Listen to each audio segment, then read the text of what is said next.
할렐루야. 오늘 또 수업 시간에 오늘 학생들을 주님의 이름으로 환영하고 축복합니다. 또 오늘 우리 배우는 말씀을 통해서 또 우리가 모르는 것을 깨달아가고 하나님께서 이 제사 제도를 통해서 우리를 얼마나 사랑하시는가를 다시 한번 확인하고 또 그 마음을 딱 붙잡는 복된 시간으로 삼으시기를 축복합니다.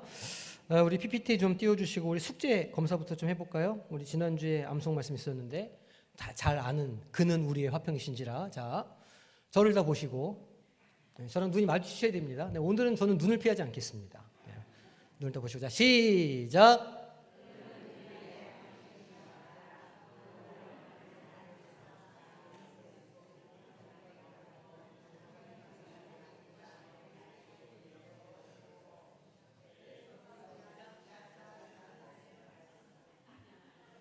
네, 이쪽은 다 이렇게 전멸이시네요. 괜찮습니다. 네. 한번 보셨죠? 그래요. 가끔씩 무용론이 떠오릅니다. 이게 무슨 의미가 있을까 이렇게. 그럼에도 불구하고 이렇게 가끔씩 우리가 내가 또 안 해왔구나, 내가 다음 주 꼭 해야지 이렇게 결심하는 게 또 되게 중요한 일이 아니겠습니까? 하나님 앞에 나아갈 때 날마다 그런 겸비된 모습을 가져야 되기 때문에 우리가 오늘 공부할 내용이 딱 그것이거든요. 잘 하셨습니다. 우리 5강 오늘 속죄제, 속건제에 대해서 오늘 우리가 같이 공부해 보겠습니다. 의미와 목적에 대해서 우리가 볼 거고 또 절차와 그 의미하는 바가 무엇인지 보고 오늘날 우리에게 주시는 의미가 무엇인지 차례대로 우리가 보도록 하겠습니다. 우리 지난주에 우리 복습을 먼저 좀 해볼게요. 우리 재물에 대해서 우리가 지금 몇 주째 반복하고 있기 때문에 뭐 잘 아마 아실 거라 생각이 됩니다. 첫 번째 5가지의 재물이 있었죠? 뭐였습니까? 5가지 재물 형태. 번제, 소제, 화목제, 속건제, 속죄제, 속건제 이렇게 5가지의 제물의 형식이 있었다 말씀드렸고 이 제사가 5가지 있는 것이 아니라 제물을 가공하는 방식이 5가지다 이렇게 이제 늘 말씀을 드립니다. 제물에 따른 구분이다라는 것이고 그 다음에 두 번째는 화제로 다 태워서 드린다는 것이었죠. 모든 제물은 태워서 향기로운 냄새를 올려드린다 이렇게 설명을 드렸습니다. 그리고 화제에는 반드시 전제와 소제가 같이 드려진다 이렇게 말씀을 드렸어요. 전제는 뭐라고요? 포도주를 부어서 드렸고 소제는 뭐예요? 가루를 내는 거 해서 함께 드려졌다 말씀을 드렸습니다. 그리고 그것 외에 5가지 기본 제물 외에 흔드는 거 뭐죠? 흔드는 건 요제. 이렇게 높이 드는 것은 거제. 그 누구 몫이라고요? 제사장 몫이다. 요제와 거제가 있었다. 이걸 한번 기억하시면 되겠어요. 이게 이제 중요한 그런 제물의 어떤 방식이었으니까 이거 이제 기억하시면 되겠고. 자, 그럼 오늘 속죄제와 속건제의 의미에 대해서 우리가 공부를 좀 해보도록 하겠습니다. 먼저 이제 속죄제에 대해서 좀 이야기를 해볼 건데, 속죄제라는 것은 하나님께 무엇을 자백하기 위해서 드리는 제사일까요? 죄. 죄를 사함받기 위해서 드리는 제사가 있었죠. 번제가 죄를 사함받기 위해서 드리는 죄였는데 이 번제는 우리가 날마다 드리는 예배와 같은 것이다. 우리가 늘 죄를 짓고 사는 존재이기 때문에 하나님 앞에 나아갈 때마다 우리는 늘 그리스도의 십자가의 보혈을 의지해야 된다. 그것이 번제의 의미다 이렇게 말씀을 드렸습니다. 그런데 이 속죄제는 조금 더 구체적인 그런 항목들이 있어요. 죄를 자복하고 용서를 구하기 위해서 드리는 제사라 이렇게 아시면 됩니다. 속죄제라고 하는 말이 히브리어로 하타트라고 하는 말이에요. 속죄제를 히브리어로 하타트라고 말하는데 이 하타트라는 말이 어디서 나왔냐면 하마르티아라에서 나왔어요. 하마르티아는 무엇이냐면 관역에서 벗어나다 이런 뜻입니다. 죄가 뭐예요 하면 하마르티아가 그러니까 죄를 이 히브리어로 하마르티아라고 부르는데 그게 본래의 뜻이 관역에서 벗어나다 그런 뜻이에요. 죄라는 건. 그러니까 도덕적이고 무슨 윤리적인 죄 그런 게 아니라 죄란 하나님께서 본래 인생을 살게 하시기 위한 목적이 있는데 그 목적을 벗어나서 사는 것, 그것이 죄라는 거예요. 이 속죄제도 그래서 거기 그 하마르티아에서 나온 하타트라고 하는 단어를 써서 이 제사가 관역에서 벗어난 사람을 다시 제자리에 돌려놓는 제사구나라는 걸 그 원어를 보면 우리가 좀 이해할 수가 있습니다. 주로 이제 언제 이게 드리냐면 알지 못하고 그러니까 부지 중에 내가 잘못하는지도 모르고 잘못하는 일들이 있지 않습니까? 나는 그냥 아무렇지도 않게 말했는데 내가 그냥 이렇게 쓱 던진 말이 누군가에게 큰 상처를 줄 수도 있잖아요. 그런지 그런 건 내가 모르는 채 짓는, 알지 모르는 채 짓는 죄인데, 이런 죄나 혹은 공동체에 어떤 잘못이 있을 때, 공동체 안에 어떤 분명한 죄로 보여지는 어떤 것이 있을 때 드리는 제사가 속죄제였다는 거예요. 그러니까 번제는 늘 드리는 주일 예배 같은 그런 자리라면 이 속죄제는 진짜 우리가 주님 앞에 회개할 일이 있어서 특별한 목적을 가지고 드리는 예배처럼, 회개의 예배처럼 그렇게 이해하시면 되겠다, 이렇게 말씀을 드립니다. 그러면 속건제도 있죠. 거의 비슷해요. 근데 속건제는 잘못된 행위로 인해서 발생한 손해를 뭘 해야 되냐면 배상해야 돼요. 그리고 그 죄에 대해서 용서를 구하기 위한 제사예요. 그러니까 아까 속죄제는 하나님과 나와의 사이에서, 하나님과 공동체 사이에서의 문제를 다루는 제사의 성격이 강하다면, 이 속건제는 하나님뿐만이 아니라 공동체 안에서 서로 간에 일어나는 일들의 문제를 해결하기 위해서 드리는 제사였어요. 그러니까 배상한다는 말이 나오죠. 예를 들어서 내가 누구를 다치게 하거나 뭐 남의 것을 내가 빼앗았거나 잘못해서 실수로 어떻게 사기를 쳤거나 이러면 5분의 1을 거기에 보태가지고 배상을 먼저 해줘야 돼요. 그리고 나서 하나님 앞에 제사를 드리러 나와야 돼요. 그러니까 이 제사는 반드시 누군가에게 배상을 하고 용서를 구하는 과정이 포함되어 있는 제사가 속건죄예요. 속건죄. 그 하나님 앞에 드리는 예물도 우리가 이제 하나님 앞에 제물을 가지고 가서 이제 제사를 드릴 건데, 간혹 우리도 알지 못한 채 흠이 있는 제물을 드릴 수도 있잖아요. 우리가 이제 흠이 없다고 생각하고 제물을 하나님께 드렸는데 사실은 거기에 흠이 있었던 거예요. 그러면 하나님께도 이 속건제를 드려서 그 제물 외에 5분의 1을 더해서 제물에 제사장에게 주고 이 제사를 드려야 했다는 거예요. 그러니까 속건제는 5분의 1 배상이 붙는구나, 이걸 기억하시면 돼요. 하나님께도 사람에게도.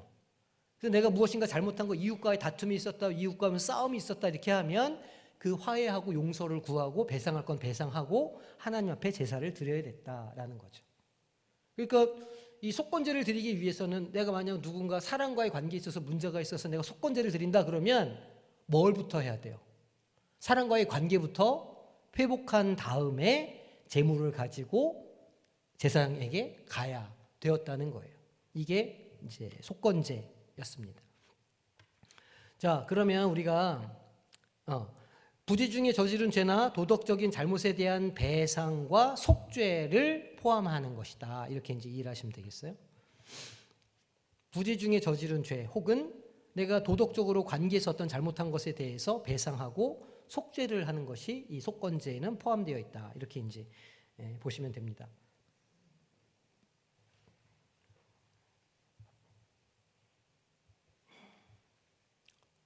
자, 그러면 속죄제의 절차를 우리가 좀 보겠습니다. 속죄제는 어떤 절차를 가지고 해야 되는가? 먼저 이제 제물을 선택하는 것인데, 제물의 종류는 신분과 상황에 따라서 소, 염소, 양, 비둘기, 양, 비둘기, 그리고 밀가루, 곡식가루, 고운가루, 소재용. 밀가루라고 썼는데 곡식가루라고 쓰셔도 돼요. 속죄제에서 지은 죄를 그 신분에 따라서 소, 염소, 양, 비둘기, 밀가루 등의 제물을 드려서 속죄제를 지냈다는 거예요. 역시 형편에 따라서 해야 됐겠죠? 근데 여기 밀가루가 있잖아요. 소재가 있잖아요. 이거는 항상 어떻게 드려야 된다고요? 따로는 드릴 수가 없고 다른 사람들 제물 태울 때 거기에 같이 해서 이렇게 드릴 수 있었다 이렇게 생각하시면 됩니다. 그 이제 제물의 조건이 있죠. 제물은 반드시 무엇이 없어야 될까요? 네, 흠이 없어야 돼요. 완전한 것을 드려야 돼요. 그리고 이제 이 계급이라고 하니까 좀 그런데 직책에 따라서 좀 드리는 방식이 달랐거든요. 제물이 달랐어요. 그러니까 제사장도 잘못할 수 있죠. 제사장도 죄를 지을 수 있잖아요. 제사장이나 온 회중이 죄를 지었을 때, 예를 들면 출애굽하는 과정에서 얼마나 많은 죄를 지었습니까? 그 백성들이 이제 그럴 때 제사장이 죄를 짓거나 예를 들면 아론이 금송아지를 만들어 이런 죄를 지었을 때 제사장이나 온 회중이 죄를 지은 경우에는 수송아지를 드렸어요. 수송아지를 제물로 드렸다.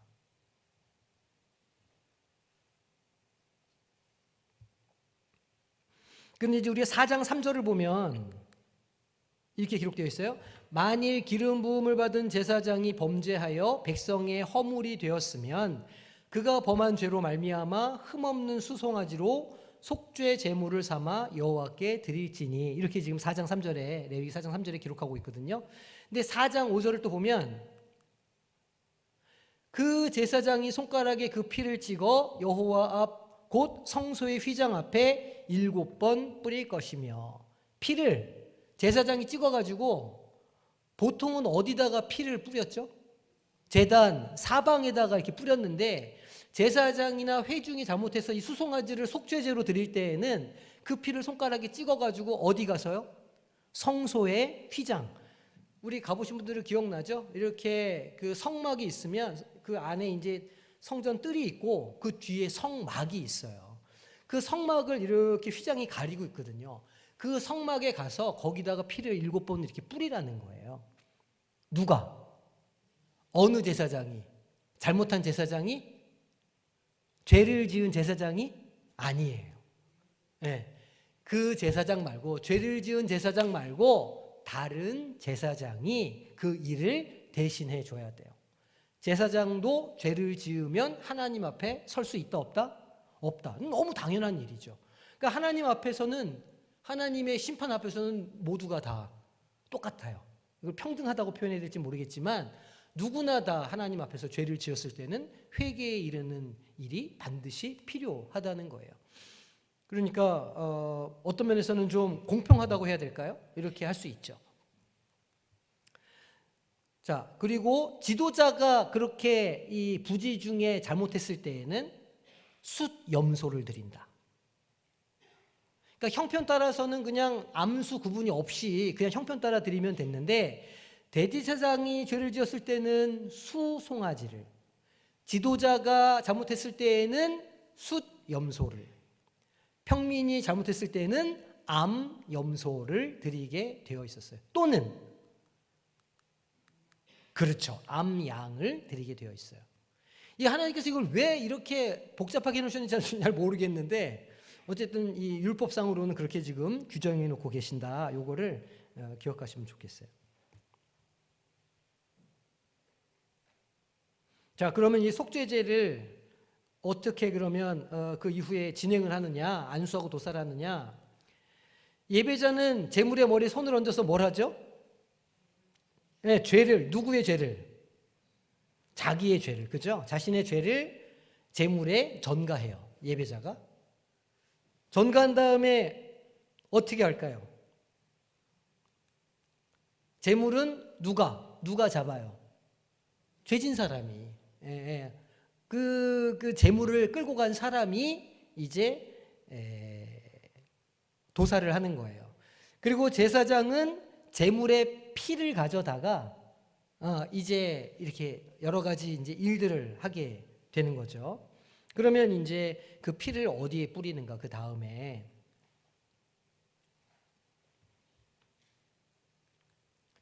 대제사장은 피를 어디에? 성소의 휘장 앞에. 속죄제는 그러니까 하나님 앞에 혹은 이웃에게 무엇인가 우리가 알게 모르게 지은 죄가 있거나 아니면 깨닫게 된 죄가 있으면, 그 속죄제를 드릴 일이 있으면 속죄제는 다른 제와는 다르게 피를 가져다가 제사장이 손으로 찍어가지고 휘장 앞에 가서 몇 번을? 7번을 뿌린다는 거예요. 7번은 왜 7번이라고 하고 있을까요? 7이 완전수예요. 그러니까 그 피로 죄가 완전히 씻겨진다, 그런 상징적인 의미가 있어요. 그리고 왜 하필이면 성소의 휘장일까요? 하나님께서 어디에 임재하셨죠? 지성소의 정확하게 어디? 두 그룹날개 사이, 거기를 뭐라고 부를까요? 시은좌. 시은좌. 참 이름을 어찌나 그렇게 어렵게 지어놨는지 참 잘하셨어. 자, 지성소 안에 언약궤가 있고 언약궤 위에 두 그룹이 이렇게 날개를 안쪽으로 펴고 이렇게 조각상이 되어 있거든요. 그 두 그룹 날개 허공 중심에 거기에 하나님이 임재하신다 그랬어요. 그래서 그곳을 시은좌라고 불러요. 그러니까 성소는 우리가 성소를 이제 막 열심히 모세가 만들었는데 그걸 받아가지고 열심히 만들었는데, 성막은 뭐 하는 장소냐면 하나님의 임재를 위한 장소예요. 그 앞에 뭐 분향단도 있고 무슨 전등도 있고 등불도 있고 여러 가지가 있지만 그 모든 것들이 다 하나님의 임재를 위해서 거기에 설치가 되어 있는 거예요. 성막은 하나님의 임재를 상징하는구나. 그러니까 우리가 그 성막의 휘장 앞에 피를 바른다는 것은 하나님의 임재 앞에 나아갈 때는 반드시 무엇이 필요하다? 피 흘림이 필요하다. 그리고 그 피도 그냥 피가 아니라 온전한 흠이 없는 제물의 피가 필요하다라는 의미가 있어서 7번 휘장에 피를 뿌리게 되어 있는 거예요. 자, 히브리서 10장 19절 20절. 그러므로 형제들아, 우리가 누구의 피를 힘입어서요? 예수의 피를 힘입어. 어디에 들어간다고요? 성소에. 이것은 지금 이 신약 성경은 예루살렘에 성전이 있기 때문에 성소라고 표현한 거예요. 구약으로 말하자면 성막에 들어간 똑같은 의미죠. 예수의 피를 힘입어 성막에, 성소에 들어갈 담력을 얻었으니 그 들어가는 길을 누가 내셨느냐? 우리를 위하여 그 휘장을 갈라서, 예수님께서 어찌하여 나를 버리시나이까 하고 운명하실 때 어떻게 됐어요? 성전 휘장이 둘로 찢어졌다. 왜냐하면 거기는 아무나 못 들어갔거든요. 그 안에서 하나님을 만날 수 있는 건 오직 레위인 중에도 24반차의 제사장들만 들어갈 수 있었는데, 그 성전에 있는 그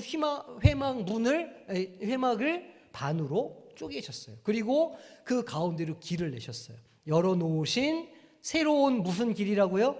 살 길이라고. 그 길이, 예수께서 십자가에 달려서 그 피를 흘려서 내놓으신 그 길이 우리가 살 길이라는 거예요. 그리고 휘장은 뭐의 상징이라고요? 예수 그리스도의 육체를 상징한다는 거예요. 예수님께서 자기 육체를 찢어서 하나님의 임재 가운데로 가는 길을 내어 주셨구나. 이렇게 히브리서는 해석하고 있어요.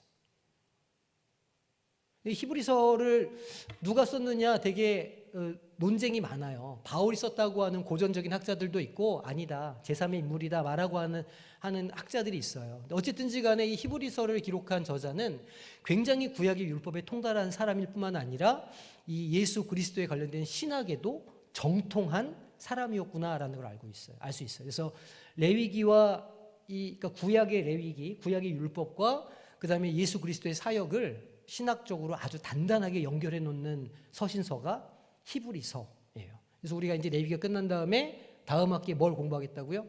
히브리서를 공부할 거다. 기대하셔도 좋습니다. 자, 그리고 나머지 피는 번제단에 어디에 바를까요? 뿔에 발라요. 그 기억나셔요? 우리 저기 방문하셨던 분들 기억날 텐데, 그렇게 이제 안에 번제단이 있으면 번제단 양쪽 그 모퉁이, 그 각 모서리에 이렇게 뿔이 달려 있어요. 이렇게 뿔이 달려 있어. 그 뿔에다가 피를 발랐다는 거예요. 레위기 4장 7절.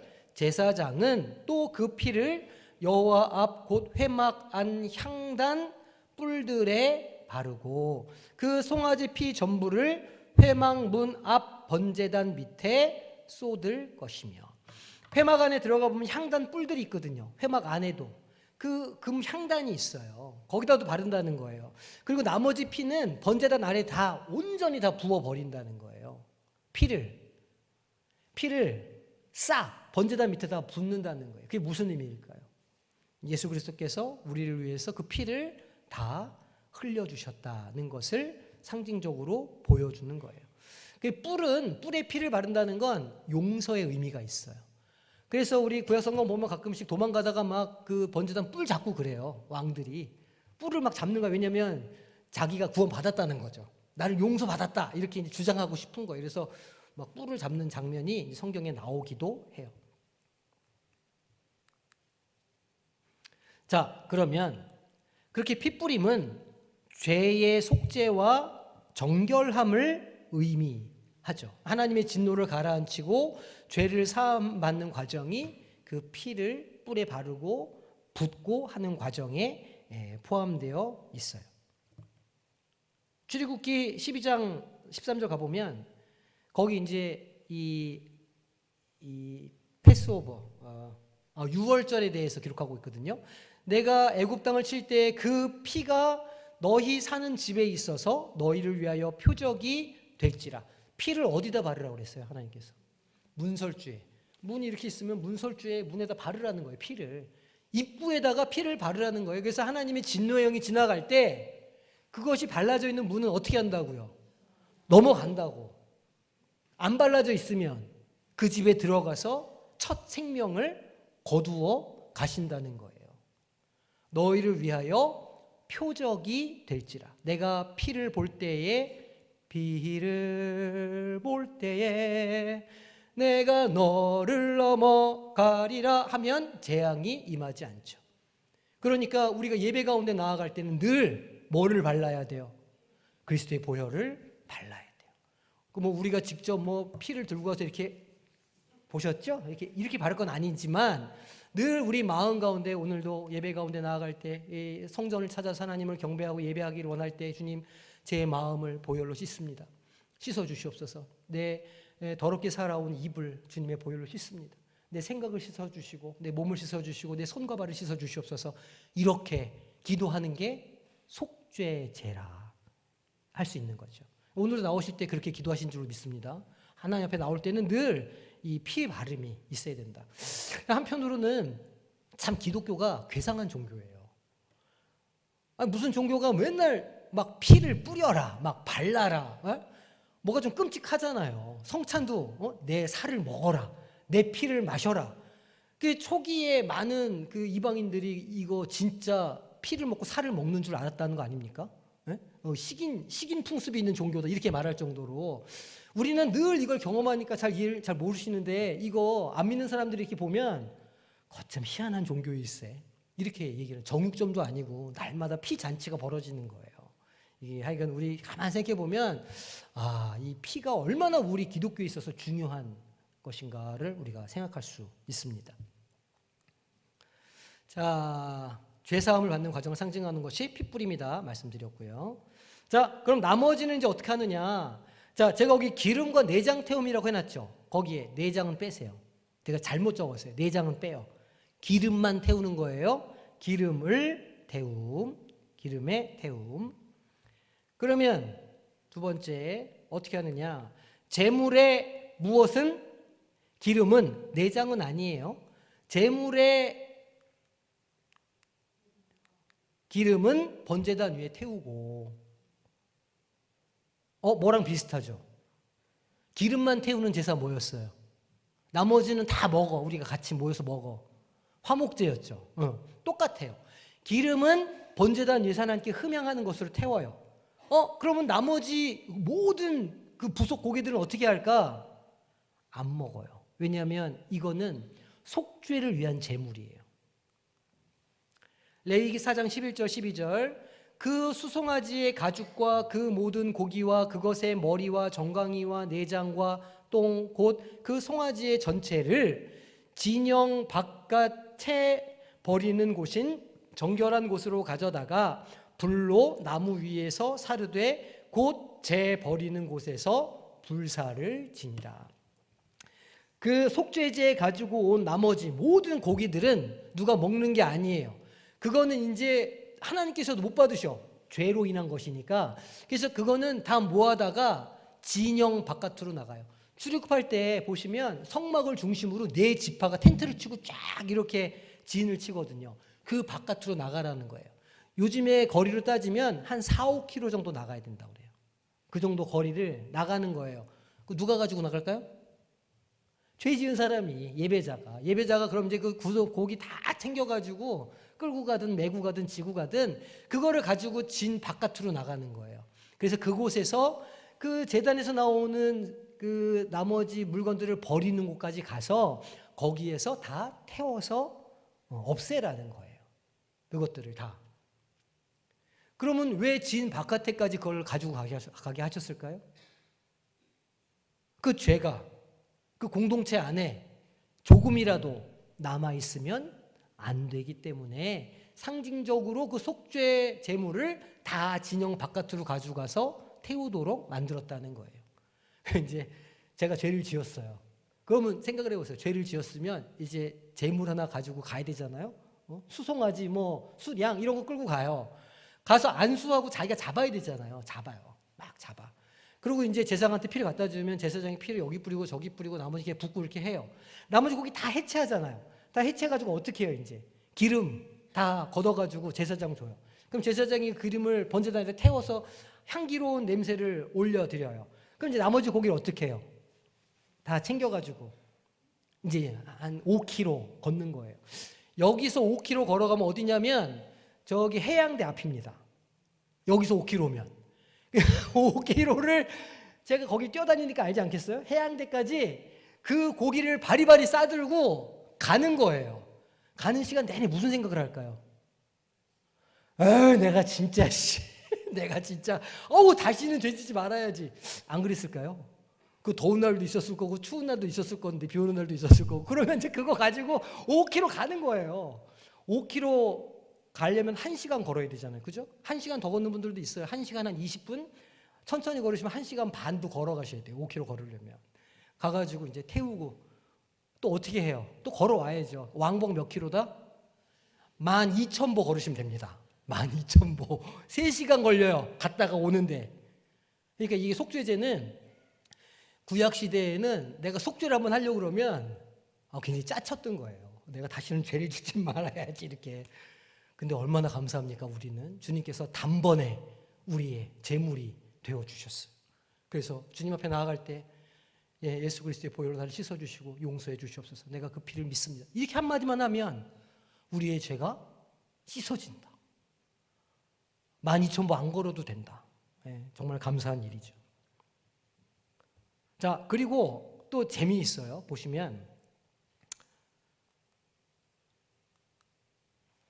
히브리서 13장 11절 13절 이는 죄를 위한 짐승의 피는 대제사장이 가지고 성소에 들어가고 그 육체는 영문 밖에서 불사름이라. 그렇죠?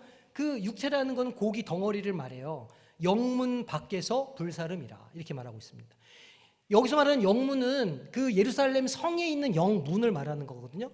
영문 밖에 무엇이 있었느냐? 영문 밖에 쓰레기장이 있었어요. 영문 밖에.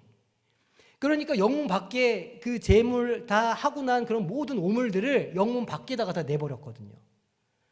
그러므로 예수도 자기 피로써 백성을 거룩하게 하려고 어디 밖에서? 골고다가 성문 밖에 있거든요. 영문 밖에 있거든요. 영문 밖으로 올라가서 고난을 받으셨다는 거예요. 그런즉 우리도 그의 치욕을 짊어지고 어디로 나아가자고요? 영문 밖으로 나아가 그에게로 가자. 히브리서 기자가 우리한테 말해주고 있어요. 자, 레위기 4장 13절을 보면 이게 언제 우리가 속죄제를 드리냐 나오는데 만일 이스라엘 군 회중이 여호와의 계명 중에 하나라도 언제요? 부지 중에 무슨 뜻입니까? 모르고 지었을 때. 나 이거 죄인지 몰랐어요. 그런 이야기거든요. 22장. 만약 족장이 그의 하나님 여호와의 계명 중 하나라도 부지 중에 범하여. 만일 평민의 한 사람이 여호와 계명 중에 하나라도 부지 중에. 몰랐어요. 하나님 앞에서는 몰랐어요가 없는 거예요. 하나님 저 그거 몰랐는데요? 나 그 사람 마음 아픈지 몰랐는데요? 하나님 내가 그 사람 상처 줬는지 몰랐는데요? 하나님 앞에서는 그 핑계를 댈 수 없다는 거예요. 그 모든 사람들이 자기가 알았든 몰랐든 죄를 지었으면 그 죄를 용서받아야 된다는 거예요. 그 힘든 과정을 거쳐서.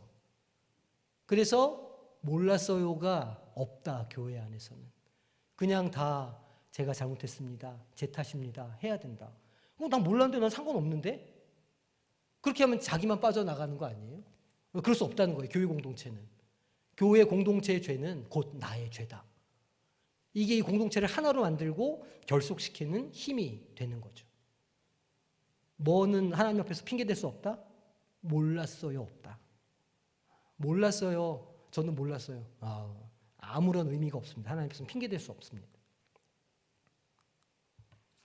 자, 그러면 이제 속건죄에 대해서 우리가 알아보겠죠. 아까는 속죄죄였어요. 우리가 하나님 앞에 지은 죄, 또 우리가 공동체가 지은 죄, 이거는 하나님 앞에 이런 방식으로 우리가 이제 속죄의 절차를 거쳤으면, 그럼 속건죄는 어떻게 하느냐? 속건죄는 하나님 앞에 또 옆에 이웃들에게 한 것까지 다 죄를 사함받는 과정, 절차예요. 제물은 무엇이냐? 제물은 속건죄에서는 주로 순양이 사용돼요. 속건제를 드린다 그러면 순양을 드려야 돼요. 그리고 뿐만 아니라 잘못한 행동, 행위에 대한 배상금이 같이 드려져야 돼요. 속건제에서는 제물도 필요하고 무엇도 필요하다? 배상금도 필요하다. 굉장히 중요하죠. 하나님 앞에 예배 드릴 때 나만 용서받으면 돼. 그렇지 않아요. 내가 뭐 주님 앞에 그 밀양이라고 하는 영화가 있었어요. 전도연이 애기 엄마로 나오는데, 애기 엄마가 어떤 인간이 애기를 유괴를 해요. 그래가지고 전도연이 막 애를 찾으러 다니다가 그만 이 유괴범이 애기를 죽이거든요. 그래서 전도연이 얼마나 마음이 아프고 그 사람을 죽이고 싶겠어요. 근데 신앙을 갖는 거예요. 전도연이 믿음을 갖게 돼요. 그래서 날마다 하나님 앞에 날마다 기도하면서 끝내 어떤 마음을 얻게 되냐면, 하나님, 제가 그 사람을 용서하겠습니다 라고 하는 마음을 갖게 돼요, 마침내. 그래서 살인자를 찾아가요. 유괴범을 찾아가서 얘기하는 거예요. 내가 당신을 용서하겠습니다, 선포를 하는 거예요. 근데 이 유괴범이 뭐라고 그러냐면, 저도 예수를 믿어서 이미 용서받았습니다, 이렇게 얘기하는 거예요. 그래서 전도연이 완전히 내가 이런 안 믿어, 이렇게 이제 하거든요. 이게 그 영화가 참 그런 의미가 있는 영화인데, 그렇게 하면 안 되는 거예요. 내가 하나님께서 용서받았다고 내가 누군가에게 끼친 해를 그것까지 다 용서받았다? 하나님의 정의는 그렇지 않거든요. 분명히 하나님은 배상금을 먼저 형제에게, 잘못한 사람에게 물어주고, 그리고 와서 속건제물을 드려라, 이렇게 말씀하시는 거예요.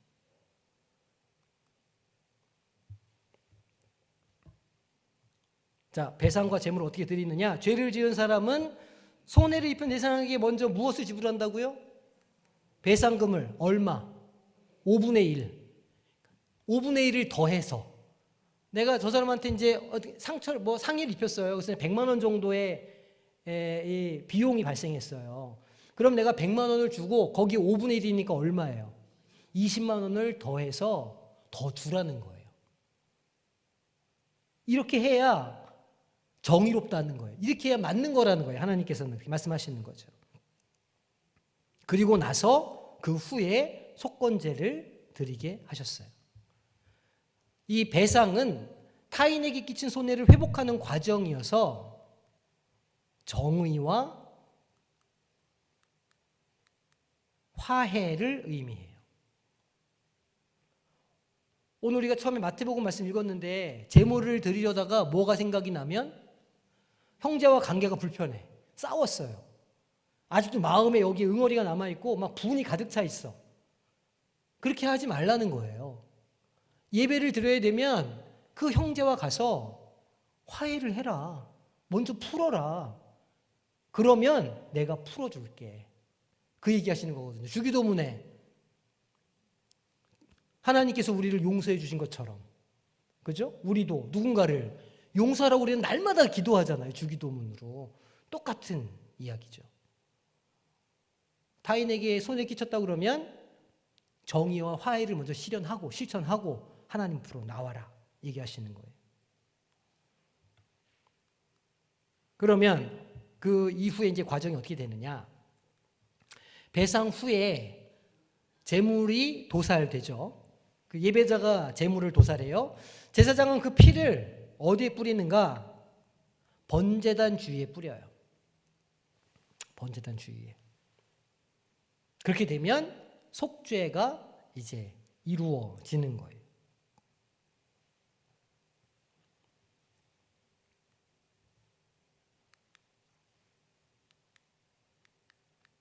이게 배터리가 없나 봐요. 잘 안 돼.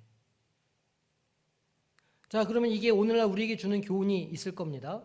자, 속죄제는 하나님께 자기의 죄를 자백하고 용서를 구하는, 그게 뭐 하는 거죠? 우리가 하나님 앞에 잘못했다고 말하는 게 뭐 하는 거예요? 회개. 그러니까 우리가 늘 하나님 앞에 나올 때는 회개를 해야 되는 거죠. 그래서 우리 예배 시간에, 예배의 절차도 보면 늘 무엇을 먼저 해요? 참회의 기도, 속죄의 기도를 먼저 드리잖아요. 예배 때. 보혈로 우리를 씻어주심을 간구하고, 그래서 그걸 씻어주셨다고는 말씀의 선포가 나오고, 그 기도 시간에 그렇게 해서 우리가 그 예배에 나아갈 수 있는 자격을 얻게 되잖아요. 그러니까 공식적인 예배에도 그 참회의 기도의 순서가 들어가 있고, 다른 어떤 모임에서라도 우리는 반드시 하나님 앞에 나아갈 때는 회개 기도를 먼저 해야 된다는 거예요. 근데 이런 것도 있어요. 이제 재직들도 이제 계시지만, 앞에서 예배 인도자가 회개 기도를 한번 했어요. 그리고 죄의 용서가 선포되죠. 이제 주님께서 우리를 의롭다 하셨사온즉 이제는 영과 진리로 예배를 드리겠다, 이렇게 한단 말이에요. 그러면 가끔씩 어떤 기도하시는 분들 올라와가지고 또 무슨 기도를 하셔요? 회개 기도를 또 하셔요. 그러니까 공예배에서는 예배 인도자가 참회 기도나 회개 기도를 드린다 그러면 예배 그 기도하는 분은 회개 기도를 하시면 안 되는 거예요. 왜냐하면 이미 하나님께서 용서해 줄게 라고 선포가 됐는데 또 회개하면 하나님의 용서가 뭐가 되는 거예요? 아시겠죠? 그래서 대예배 시간에 대표 기도자가 이미 회개의 기도를 드리고 용서의 선포가 이루어졌기 때문에 기도하시는 분들은 회개 기도를 하시는 게 아니다. 기억하셔요? 재직들은 다 기억하고 계셔야 됩니다. 자, 이것은 우리가 날마다 하나님 앞에서 회개하는 삶을 살아야 함을 가르쳐주죠. 너무 당연한 그 가르침이라. 자, 요한일서 1장 9절을 보니까 만일 우리가 우리의 죄를 자백하면, 즉 하나님 앞에 회개하면, 하나님은 어떤 분이시라고요? 미쁘신 분이다. 그리고 의로우신 분이다. 아니, 의로우신데 우리가 죄를 회개한다고 그냥 씻어주시나? 씻어주시죠. 왜냐하면 예수 그리스도의 보혈이 우리를 덮고 있으니까. 우리 죄를 사하시며 우리를 모든 불의에서 깨끗하게 하신다. 늘 말씀드리죠. 진짜 깨끗해서 깨끗할까요? 아니에요. 속은 늘 실수하고 넘어지고 우리 속은 여전히 더러울 수도 있어요. 하지만 우리 겉은 지금 무엇로 이렇게 덮여져 있다? 보혈로 덮여져 있다. 그래서 하나님께서 보시기에는 무엇처럼 보인다? 의인처럼 보인다. 그걸 뭐라고 부른다고? 신학 용어로 칭의라고 부른다. 그래서 기독교 신앙은 칭의가 끝나는 게 아니에요. 내가 하나님 앞에서 의롭다 여기심을 받은 자가 되는 게 끝이 아니에요. 왜냐하면 내 본질은 여전히 어때요? 죄로 가득 차 있어요. 그러면 거기서 만족하지 않고 우리는 이제 뭘 해야 되죠? 우리 스스로가 진정 우리 내면까지 거룩해지기 위해서 성화의 과정을 걸어가야 돼요. 구원이 이루어졌지만 이제 더 완전한 구원을 향해서 우리는 매일매일 발전해 가야 되는 거예요. 칭의와 성화, 이 두 가지가 늘 기독교에는 같이 있어요. 요 긴장감을 잘 이해하시면 좋아요. 그렇다고 우리가 여전히 죄의 모습이지만 그러면 하나님께서 우리 가운데 오시면 우리는 구원을 받는다 못 받는다? 구원을 받죠. 왜냐하면 우리는 하나님께서 보시기엔 이미 의로운 사람들이니까. 그 제 신앙생활 목적은 구원받는 겁니다. 이렇게 하면, 그러니까 나는 구원을 받았으니까 그냥 탱자탱자 아무것도 안 하고 성장도 안 할래요. 그럼 하나님께서 구원하실까요? 구원 안 하실까요? 그래도 구원하시죠. 그래도 구원하셔요. 근데 그렇게 그리스도인으로서 살아가는 사람의 삶에 열매가 맺힐까요? 그 사람을 통해서 생명 구원의 역사가 일어날 수 있을까요? 그런 사람을 통해서 하나님께서 일하실 수 있으실까요? 그런 사람을 하나님께서 쓰실까요? 아니란 말이에요.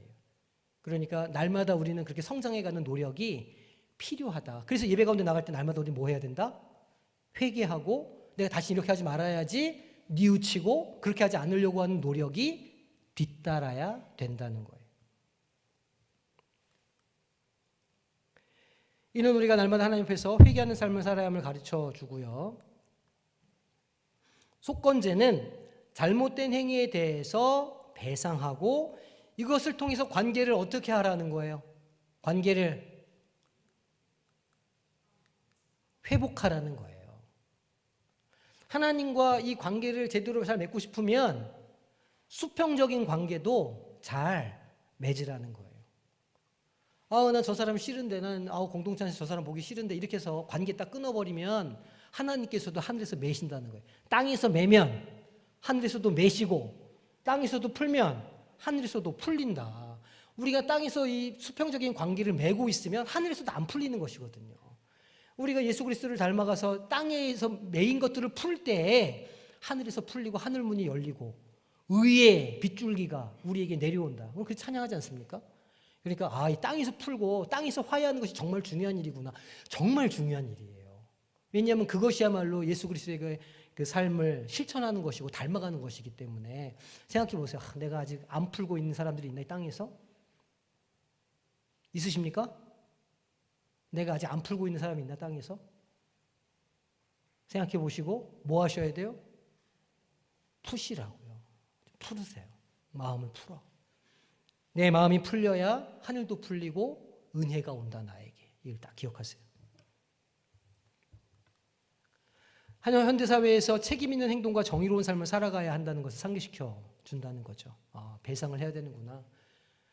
어떤 것을 내가 손해 입혔으면 5분의 1을 더해서 그것을 완전히 갚아주고 그 사람과의 관계를 회복해야 되는구나 알려주죠. 정의에 관한 것이기도 하고 기독교인의 책임에 대한 것이기도 해요. 자, 마태복음 5장 23절 24절 우리 오늘 말씀인데 같이 한번 다시 읽어보겠습니다. 그러므로 예물을 제단에 드리려다가 거기서 내 형제에게 원망 들을 만한 일이 있는 것이 생각나거든 예물을 제단 앞에 두고 먼저 가서 형제와 화목하고 그 후에 와서 예물을 드리라. 그거 안 하고 예물을 드리면 어떻게 하시겠다는 거예요? 안 받으시겠다는 거예요. 재물을 안 받으시면 뭘 안 하시겠다는 거예요? 내가 네 재물 안 받을 거야 하면 뭘 안 하시겠다는 거예요? 용서하지 않겠다는 말씀이거든요. 얼마나 무서운 말씀인지 몰라요.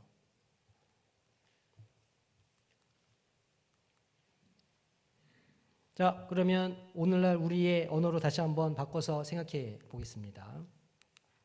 회개와 용서에 대한 것인데 속죄제는 속건제가 아니고 속죄제는 우리가 하나님 앞에서 끊임없이 회개하고 용서를 구하는 삶을 살아야 한다는 것을 상기시켜 주는 거예요. 내가 예배 때 나갈 때마다 하나님 앞에 회개해야 되는구나. 내가 날마다 죄를 짓는 존재이구나. 우리를 겸손하게 만들죠. 내가 부족한 존재이지 여전히 이것을 날마다 상기시켜 주는 제도예요. 또 우리는 예수 그리스도를 통해서 죄사함을 받았지만 지속적인 무엇이 필요하다고요? 회개가 항상 필요하다. 우리는 구원을 받은 사람이긴 하지만 여전히 죄를 짓고 본성을 가지고 있기 때문에 끊임없이 그 본성을 쳐서 복종시키는 노력이 필요하다는 거예요. 그리고 날마다 갱신이 필요하다고요. 우리가 그거 있잖아요. 우리가 과거에 그 얼마나 아름다운 신앙의 간증들이 있으십니까? 기도원에서 또 어디에서 산에서 나무 뿌리 뽑으면서 그때 받으신 은혜가 있잖아요. 근데 그때 받은 은혜는 그때 받은 은혜예요. 오늘은 뭐가 필요해요? 오늘 은혜가 필요하잖아요. 과거에 매여서 사시면 안 되거든요. 날마다 우리는 하나님 앞에 은혜를 받기 위해서 애쓰고 노력해야 되는 거예요. 날마다 우리 삶을 계속해서 갱신해 나가야 돼요. 날마다 하나님의 말씀 앞에서 우리가 새로워져야 되는 거예요. 날로 새로워져야 되는 거죠. 그것을 이 속죄제가 우리한테 알려주고 있습니다. 그 다음에 그럼 속건제는 어떤 의미가 있느냐? 책임을 지고 화해해야 된다는 거예요. 속건제는 우리가 잘못된 행동에 대해서 책임을 지는 사람이어야 하고 그리고 피해를 입힌 사람들과 내가 무엇인가 좀 잘못한 사람들과 화해하는 것이 중요하다는 것을 말해주는 거죠.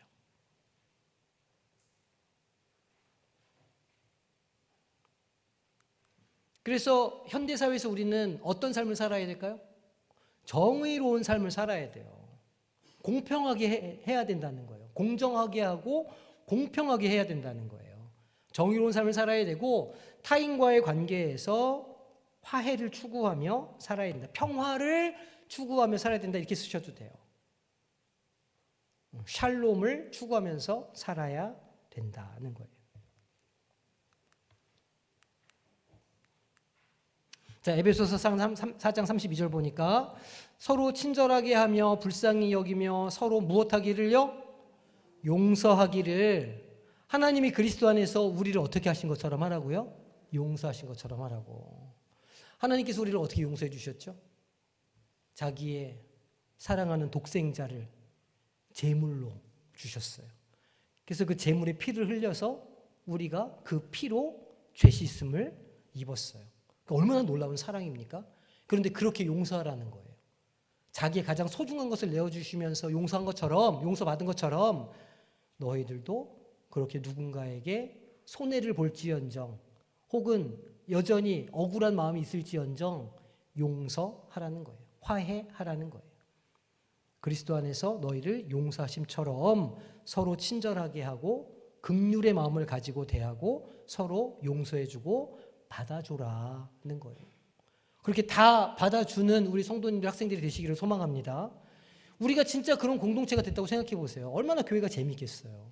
조금 모난 사람도 또 조금 좀 재미있는 사람도 MBTI의 INFJ도 INTP도 ESFJ도 다 어울려서 재미있게 생긴 대로 막 이렇게 살다 보면 그 모가 난 조각들이 다 모여가지고 뭐가 된다고요? 하나님의 큰 모자이크의 그림이 된다는 거예요. 아, 교회 공동체는 똑같은 사람으로 이렇게 만들어져 가는 게 아니라 굉장히 다양한 개성을 가진 사람들이 각자 성숙해 갈 때 더 아름다운 모습으로 만들어져 가는구나. 이걸 기억하셔야 돼요. 그러니까 누가 찌르면 어떻게 해요? 나도 찔러요? 누가 찔르면 그래, 예수님께서 나를 위해서 창에 찔리셨지. 나도 찔려줄게. 이 받아주시는 거. 그렇게 할 때 우리 공동체가 건강하게 더 성숙해 갈 줄로 믿습니다. 자, 그러면 이제 우리 마지막 암송 구절 보겠습니다. 오늘 마태복음 말씀 요거 우리 암송할게요. 자, 한 목소리로 읽겠습니다. 그러므로 예물을 제단에 드리려다가 거기서 내 형제에게 원망 들을 만한 일이 있는 것이 생각나거든 예물을 제단 앞에 두고 먼저 가서 내 형제와 화목하고 그 후에 와서 예물을 드리라. 마태복음 5장 23절 24절 말씀. 아멘. 잘하셨습니다. 자, 서로 좀 격려하겠습니다. 자, 수고하셨습니다. 수고하셨습니다. 복습합시다. 다음 주에는 꼭 암송합시다. 자, 머리 한번 두들기고 똑똑해져라. 머리 두들기고 똑똑해져라.